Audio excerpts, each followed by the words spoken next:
Oi, gente. Meu nome é Brian Bacucci, eu sou professor de informática e de design no Colégio Portinari e eu sou formado em desenvolvimento de sistemas, eu sou técnico, né? Enfim, para mim, eu acho que a inteligência artificial na sociedade, tanto na escola quanto fora dela, é prejudicial a todo mundo. Porque a inteligência artificial ela pode tanto ser feita para o bem, né? Para conseguir fazer arquivos, documentos e etc. Mas também a inteligência artificial ela pode fazer muito, muito, muito mal. Fazendo fakes de pessoas, tanto na fala, vídeo, imagem, fazendo até nudes de pessoas que não tem nada a ver com isso, né? A inteligência artificial ela veio para ajudar a sociedade, para ajudar todo mundo, mas infelizmente ela tem que ser regulada e ela tem que ter alguém ditando as regras do que é certo e do que é errado, e pessoas que fizeram errado têm que ser punidas pela lei, porque não se pode fazer tudo o que você quiser na internet. Não é assim que funciona. A internet não é uma rede sem lei, não é uma cidade sem lei. Então, eu acho que a inteligência artificial, no momento, ela ajuda muitas pessoas, ela é muito boa, mas ela ainda assim prejudica muito em muitos cenários.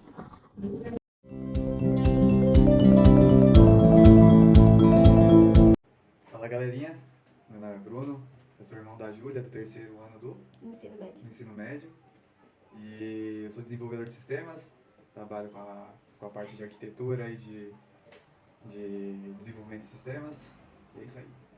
Bom, vamos para a primeira pergunta então. Qual é a trajetória que você consegue ver que a inteligência artificial irá conduzir os estudantes? Conduzir os estudantes? Sim. Bom, na minha humilde opinião, eu acho que se vocês souberem, souberem usar a inteligência artificial de um modo onde vocês saibam o que vocês estão fazendo. Por exemplo, você vai pegar um trabalho de história, vocês têm que saber o assunto para depois vocês irem pesquisando. Então, eu acho que vai ser bom. Agora, se não, se vocês forem deixar para a inteligência artificial fazer tudo, vocês vão ficar tudo burro. A inteligência artificial hoje, ela veio para ajudar a gente, veio para minimizar trabalho, digamos assim. Então, se você for precisar mexer na inteligência artificial, no ChatGPT, por exemplo, que é o maior exemplo que a gente tem hoje, estudem primeiro o assunto para depois vocês mexerem nele. Que a IA nada mais é que uma automatização. Então seria isso, essa forma que eu acho que vai ajudar a gente aí. Incluindo todas as profissões, você prevê que a inteligência artificial estará do lado delas ou isso as atrapalha? Como assim, do lado delas, você quer dizer como Se elas auxiliam, se a inteligência artificial auxilia todas as profissões ou ela atrapalha algumas ou não atrapalha nenhuma? Ela só vai atrapalhar, que no caso não é atrapalhar, a questão humana. Porque se for, por exemplo, na empresa anterior que eu trabalhei, que eu estava trabalhando também como desenvolvedor e arquiteto de sistemas, né? Estava trabalhando ali na parte inteira dos sistemas. O Identity Manager, que era uma coisa que era uma gestão de acesso que usava tudo automatizado, como se fosse uma IA, ele minimizou o trabalho muitas vezes, muito mais, e só que por conta disso ele tirou muito trabalho, muito emprego. As pessoas, por exemplo, que faziam a gestão de acesso manualmente, que ia lá, colocava o nome da pessoa, colocava a matrícula, que eles faziam em 2 horas, por exemplo, que eles fizessem em 2 horas sem cadastros, o sistema ali, a inteligência artificial, fez em 10 minutos 1000. Então eu acho que ele vai auxiliar muito em todas as áreas, ele vai minimizar tempo e trabalho e vai ter mais, digamos assim, conteúdo. Mas ele vai acabar com, se a pessoa não souber, aí que vem aquela questão de a pessoa começar a aprender a manipular, a mexer e a configurar essas inteligências artificiais para conseguir manter seu trabalho. Porque se for uma pessoa que fala, não vou trabalhar com isso, me desculpa, vai perder o emprego, porque essa é a evolução, né? A inteligência artificial conseguirá substituir algo ou alguém? Vai. O exemplo que eu dei agora mostra isso. A inteligência artificial, o robô, a máquina, tem algumas áreas que ele não vai substituir, eu acho, né? Que vai precisar muito de argumentos, essas coisas. Que é uma parte mais humana, mas 90% do trabalho hoje das profissões vão ser substituídas, 90% das pessoas vão ser substituídas. Crianças futuras irão abrir livros novamente? O que vai ser da nova geração? Espero que não. Não tem que ter mais livro físico. A gente já tá numa época que não precisa ter mais nada físico. É tudo via web, você consegue fazer tudo por nuvem. Hoje em dia a gente tem um sistema de nuvens em toda a empresa, onde eles pegam, antigamente os servidores eram alocados dentro da empresa, que é aqueles negócios gigantescos que você via que o pessoal colocava fio de internet, colocava cabo para mexer em servidor. Hoje é tudo na nuvem. Hoje você não tem que, hoje é engraçado você ver um lugar que tenha realmente livro, que use só papel. Hoje não se usa mais isso. Mas eu entendo que pela educação é bom a pessoa, desde pequeno, vocês aprenderem a escrever, aprender a ler, pegar um livro para saber o que é. Mas fora isso, eu acho que não é necessário mais. Tem PDF para isso, tem tudo digital hoje. É muito mais fácil você pegar um livro que você tem o acesso dele no seu celular, no seu computador, do que você ficar gastando 50, 80 conto num livro físico, sendo que vai ficar o quê? Você vai terminou de ler ele, vai colocar dentro em cima da prateleira e vai ficar pô, hoje eu não concordo que é bom a gente continuar tendo coisas físicas, até porque a gente tem um mini computador na nossa mão, e que daqui a uns anos já era pra não tá assim, né? Mas daqui a alguns anos eu acho que não vai ter nem mais livro pra vocês escreverem. Vocês vão aprender só a digitar. Mas você não acha que isso pode ocorrer um certo problema com classes mais baixas que não possuem esse acesso à tecnologia? Então, hoje se você for ver, um monte de classe de baixa prefere ter um celular do que ter uma casa paga, uma casa quitada, um carro quitado. Hoje as pessoas estão, as prioridades hoje da pessoa é acordar e nascer, depois você tem 5 anos de idade, você dá um celular pro seu filho, para ele ver o YouTube, assistir aula, seja o que for. Hoje as prioridades estão sendo outras. Então, eu acho que até mesmo a classe baixa, assim como a gente é de classe baixa, classe média, meu, eu vejo pessoas da periferia que eu tenho uma amizade, a gente aqui já mora numa periferia, a gente mora numa quebrada, e você já vê pessoas tendo um celular melhor que o meu. Pessoas tipo, que moram em outros lugares tendo um iPhone. Eu tenho um Motorola que tá capenga. Eu tenho um Motorola capenga que tá 4 anos na minha mão porque eu tenho preguiça de trocar, porque eu prefiro isso aqui, videogame, computador. Eu prefiro ter uma peça muito, muito melhor, eu acho que essas peças, né, do que um celular. E você vê pessoas da classe muito, muito mais baixa que tem um celular melhor que o meu. Então eu acho que hoje a prioridade das pessoas são outras. Eu acredito que algumas pessoas vai ter essa dificuldade, mas aí a gente joga a bola pro governo. O governo disponibiliza um celular onde a pessoa consiga ter o acesso e consiga ter acesso a essas plataformas. Óbvio que, não esquecendo da parte que você tem que aprender a escrever também. Minha caligrafia é uma merda.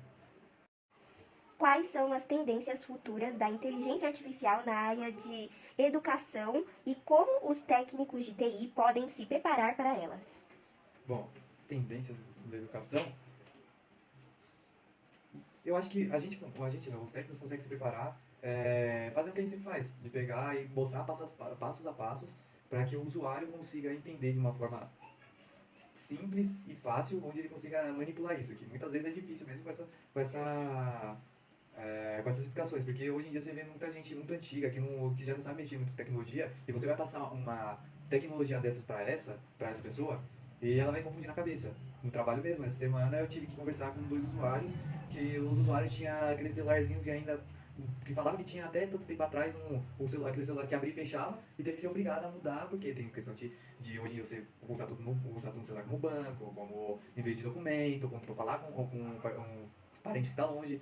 Então, cabe cabe a todas as pessoas de TIs, independente da área, porque a TI é muito ampla, a gente costuma falar que a TI é tudo incluso, mas não é, né? Cada um tem sua área. Fazer um documento, um passo a passo dinâmico, onde a pessoa consiga entender tranquilamente isso. A IA, ninguém vai conseguir parar. Tentaram já fazer parar, principalmente nos Estados Unidos, teve uma reportagem que tentaram, aqui no Brasil também tentaram, mas não vai parar. Isso é evolução. Isso é uma coisa que, como eu disse, as pessoas que vão perder os empregos vão perder porque eles não querem se atualizar, porque estão na zona de conforto deles. A gente tem que sair um pouco da zona de conforto para conseguir aprender coisas novas, para conseguir estudar coisas novas. Isso em qualquer coisa da vida. Então eu acredito que logo vocês vão usar muito mais o ChatGPT. O Google, ele está com uma inteligência artificial também, que agora eu não me recordo o nome, eu não vou abrir aqui para pesquisar, mas eu já mexi nela, só que ela é um pouquinho mais simples que o ChatGPT. Ele é um pouquinho mais orgânico ali, você pede uma coisa simples e ele vai te trazer uma coisa simples. O ChatGPT não. Por que as pessoas reclamam muito do ChatGPT? Porque eles não sabem escrever, não sabem formular uma ideia na mente para pegar e passar isso pro ChatGPT. É por isso, se você pegar e virar e falar assim, eu quero que você faça um bolo. Ele vai te mandar 50 mil receitas de bolo. Então você tem que pegar e falar assim, eu quero que você...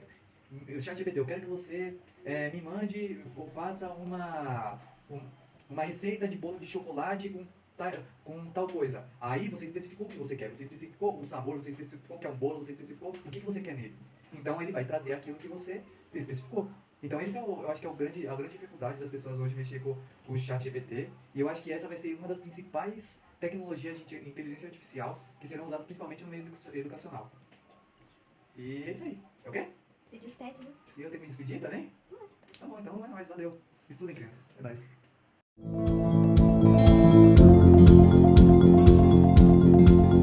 Nós escolhemos entrevistar a professora Elis, de Geografia, em nome de todos os outros professores aqui do Colégio Portinari. Meu nome é Franciele, sou do segundo ensino médio e eu vou fazer a primeira pergunta. Quais são as preocupações éticas em torno do uso da inteligência artificial na educação? Sempre quando surgem novas tecnologias, se tem discussões positivas e negativas quanto ao uso dela. Quanto à questão étnica, se discute muito e eu costumo pontuar as coisas negativas, porque a gente não sabe quem está fazendo, quem está atrás, quem foi que fez, quem não foi que fez. Na minha época de faculdade, a gente chamava isso de plágio. E eu creio que vai por essa vertente também, de ser um plágio, de ser algo que, como não é seu, como não foi você que escreveu, alguém escreveu. No caso, inteligência artificial, que vai pegar informações e dados de vários lugares e vai tentar formular um texto. Por que eu falo tentar formular um texto? Porque a forma de escrita é totalmente diferente de uma forma de escrita de uma pessoa, né, humana, de um humano ali que lê um texto, que interpretou um texto e que vai escrever sobre. Então a questão étnica, eu acho que cai muito em cima disso, de quem está por trás disso, de quem desenvolveu. E é aquela questão, o texto, um artigo, enfim, ele precisa ter a sua opinião. Se é algo artificial, de quem que é a sua opinião? Então Oi, eu sou o Kaique do segundo ano e vou fazer a seguinte pergunta. De que maneira a inteligência artificial está personalizando o ensino em aprendizagem? Como foi dito na primeira pergunta, é muito novo. Então, eu creio que a gente já tem que discutir muito sobre como a gente vai formular. Primeiro, não tem como fugir disso. Tá aí, é a realidade, é a nossa realidade, a gente precisa adaptar a isso. Eu costumo dizer que eu preciso ensinar os meus alunos a utilizar isso. Não tem como falar, não, é proibido, não vamos utilizar. Tem que ensiná-los a utilizar de forma racional e de forma coerente, que não fuja da nossa realidade, da nossa sociedade. Oi, eu sou a Natália, do segundo ano do ensino médio, e vou fazer a terceira pergunta. Como os educadores estão sendo treinados para usar as ferramentas baseadas em inteligência artificial de maneira eficaz? Eu vou falar por mim, eu tenho pesquisado muitos grupos que falam sobre isso. E nesse início, a minha procura de cursos, de informação, é como eu vou detectar como um texto ou alguma coisa foi escrita por inteligência artificial.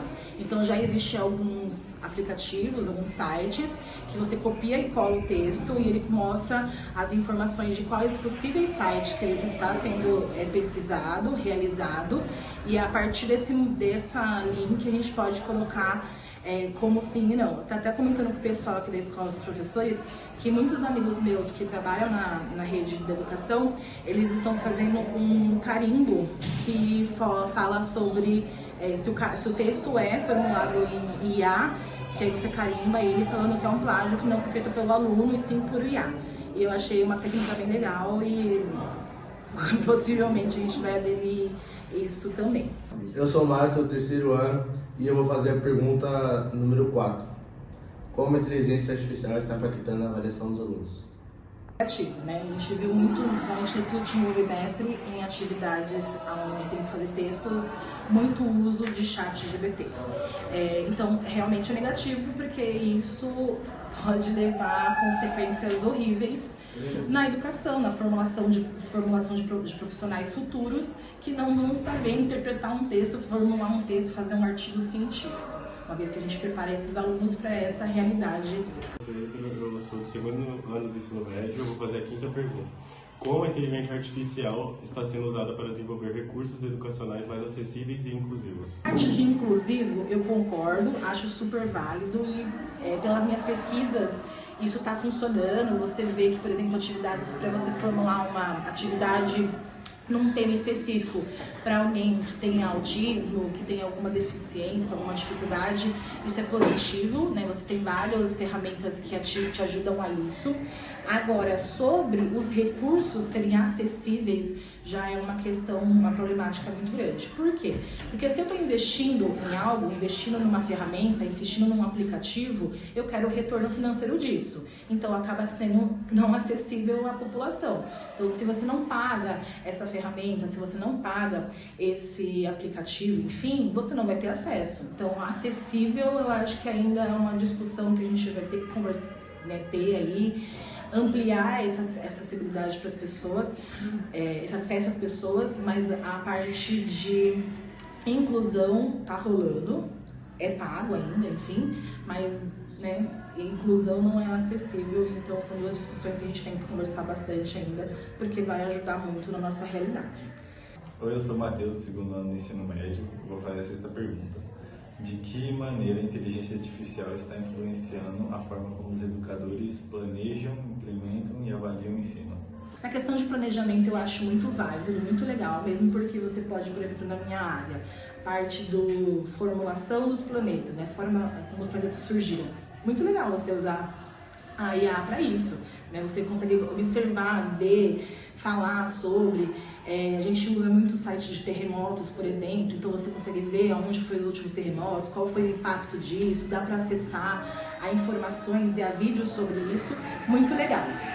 Então, na questão do planejamento, tá rolando, eu acho que a gente está engatinhando ainda, principalmente porque na educação isso não é acessível, como a gente estava falando na última pergunta, mas que se você pesquisar e ir atrás, você consegue.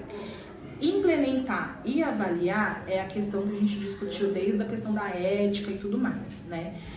Se a pessoa usar de forma coerente, de forma que a ajude, não a faça por ela, né, é muito legal. Então você pode usar, você pode ter acesso, você pode criar algo para facilitar o seu estudo, o seu dia a dia, fazer um mapa mental, por exemplo, muito bacana. Agora, você deixar com que aquele recurso faça por conta própria, a gente entra na questão da ética lá em cima de novo, e aí isso não é legal, isso vai ser uma discussão, mesmo porque a gente quer que facilite o nosso dia a dia, mas precisa ser facilitado e para nos ajudar, não para fazer pela gente.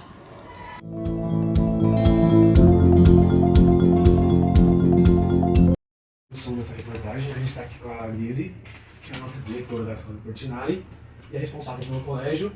E abordando isso, eu queria te perguntar, Lizzie, sobre como é o futuro que você espera para a escola usando as inteligências artificiais.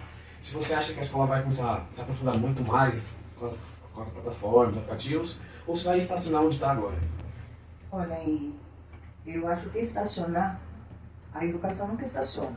A gente, eu estou há muito tempo trabalhando. Quando eu comecei a trabalhar, minha tecnologia era giz e lousa, e caderno, e acabou. Então hoje a gente vê aí toda essa parte da tecnologia, da informação, entrando dentro da escola. E não dá pra gente negar, porque é o mundo que os jovens vão viver. Vocês vão trabalhar com essa tecnologia. Então a escola ela tem que se apropriar para preparar vocês para essa realidade. Eu acho que a gente vai ter que ir adequando de uma maneira equilibrada a inteligência artificial e os recursos tecnológicos dentro da escola. Hoje a gente já tem estudos que falam do tempo de tela. O quanto de tempo de tela que a gente pode suportar para não ter outros problemas, desde físicos da visão até problemas de questão emocional, porque você fica no isolamento, você não convive mais. Então a gente tem que olhar esses dois lados, tanto o lado das pesquisas que vão saindo com relação ao uso dessa tecnologia na sociedade e as pesquisas que vão saindo do uso da tecnologia na educação, para a gente poder ter um equilíbrio entre as ações. A gente teve a pandemia deixou bem claro que só a tela não vai dar conta, porque muitas coisas se perderam enquanto a gente estava só isolado e trabalhando só à distância, virtualmente. Quando voltou para a escola, né, quando vocês, os alunos, voltaram para a escola, a gente teve que dar conta de uma demanda dessa inteligência emocional que se desenvolve com essa conversa aqui, com a interação das pessoas. Então a escola nunca vai poder ter só uma vertente.